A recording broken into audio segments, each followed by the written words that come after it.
दुर्गा नदी के किनारे बसा एक गांव फूलपुर। गांव में कुछ 100-150 लोग रहते थे।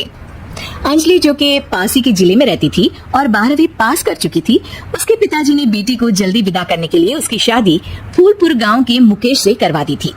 मुकेश कभी स्कूल नहीं गया था और इस कारण वो पढ़ा लिखा नहीं था और बाकी गांव वालों की हालत भी मुकेश जैसी ही थी। मुकेश के घर में उसके माता पिता भी रहते थे। सासू माँ, मैं बाहर मंदिर तक जा रही हूँ, आधे घंटे में आ जाऊंगी। अरे अभी कहीं जाने की जरूरत नहीं है, चुपचाप जाके रसोई में रात के खाने की तैयारी करो। और ये घूंघट क्यों हटा लिया है तुमने? क्या पता नहीं कि इस गांव में औरतें बिना घूंघट के नहीं रहती। रात में अंजलि छत पर जाकर अपनी मम्मी से बात कर रही होती है। तभी गांव की 3-4 औरतें उसे देख लेती है और दरवाजे पर आकर उसकी सास से शिकायत करने लगती है। और क्या हुआ? अरे छत पे तो देखो, आपकी बहू मटक मटक के किसी से फोन पर बात कर रही है, दिन भर फोन पे लगी रहती है। अरे कल तो मंदिर के पास वो क्या कहते हैं, सेल्फी ले रही थी।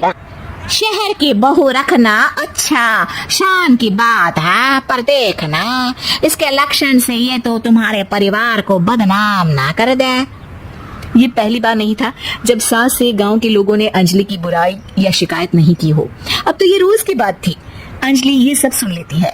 जब वो नीचे जाती है तो मुकेश भी वहां आ जाता है। सास कहती है, बेटा, लोग घर आकर शिकायत करने लगे हैं बहू के कामों की, देख लो। पति हो, संयम से रखो इसे। माँ जी, मैं तो अपनी माँ से बात कर रही थी क्योंकि यहाँ कोई बात करने लायक ही नहीं है और अब मैं माँ के पास ही रहूंगी। वहाँ क्या रहना, वहाँ बाहर के लोग तो ठीक है पर घर के लोग भी इज्जत ना दे सके। अरे नहीं नहीं अंजलि, ऐसा नहीं है, धीरे धीरे सब ठीक हो जाएगा, तुम फिक्र ना करो। अरे बस कुछ बोलना ही नहीं है, सर पे चढ़ा रखा है बहू को। सास मुकेश की नरम बात सुन के वहाँ से मुंह चढ़ाकर चली जाती है। मैं तो कहती हूँ हम दोनों शहर चले जाते हैं। मैं पढ़ी लिखी हूँ, मुझे वहाँ नौकरी भी मिल जाएगी और थोड़े दिनों में आप भी वहाँ कुछ काम ढूंढ लेना। अरे नहीं नहीं अंजलि, हम यहाँ ना गांव का खेत, माँ पिताजी को छोड़कर शहर नहीं जा सकते। माँ पिताजी को कैसा लगेगा और गांव वाले क्या सोचेंगे? ये कहकर मुकेश सोने चला जाता है और अंजलि के गांव वालों द्वारा बुराई का सिलसिला बहुत दिनों तक चलता ही रहता है। लेकिन अंजलि गुस्सा ना दिखाते हुए समझदारी से काम लेती है। बारिश का मौसम चालू हो जाता है। जोरदार बारिश से पूरे गांव में हाहाकार मच जाता है। दुर्गा नदी में बाढ़ आ जाती है और बाढ़ का पानी पूरे गांव की फसल तबाह कर देता है। फसल की ये हालत देखकर गांव वाले निराश हो जाते हैं और बात तो यहाँ तक पहुँच जाती है कि कुछ लोग तो अंजलि को इस सब का दोषी ठहरा देते हैं। अरे पूरी फसल तबाह हो गई, पता नहीं किसकी नजर लग गई है। अरे जब से चौधरी परिवार में ये शहर की बहू आई है ना, तब से ही गांव की शांति चली गई है। इसके कर्म कांड से माँ दुर्गा नदी भी खुश नहीं है। ये सब सुनकर बेचारी अंजलि रोते हुए अपने घर चली जाती है। कुछ दिन बाद सभी गांव वाले अपनी फसल का मुआवजा लेकर अपने अपने घर आते हैं। मुकेश भी 1500 लेकर आता है। अंजलि को जब पासबुक दिखाता है तो अंजलि हैरान हो जाती है। अरे ये पासबुक में तो उन्होंने 4000 की एंट्री करी है और आपको सिर्फ 1500 दिए। सच में? अरे वो सरकारी अफसर आपको बेवकूफ बना रहे हैं।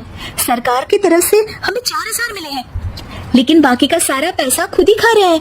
आप लोग के अनपढ़ होने का फायदा उठा रहे हैं।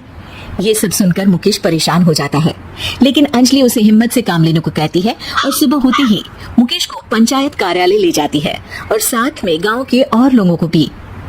आप सरकारी बाबू क्या गांव के लोगों को बेवकूफ समझते हैं? आपको क्या लगता है ये पढ़े लिखे नहीं है तो आप कुछ भी मनमानी करेंगे?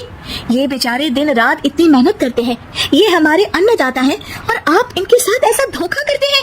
अरे क्या बके जा रही है ये लड़की, किस धोखे की बात कर रही है? अपने कांड करके नदी माँ को नाराज करके हमारा नुकसान करके इसे चैन नहीं मिला क्या? सरपंच जी, इन सरकारी बाबू ने मुझे बेवकूफ बनाया है और मेरे हिस्से के पैसे खुद चट कर गए।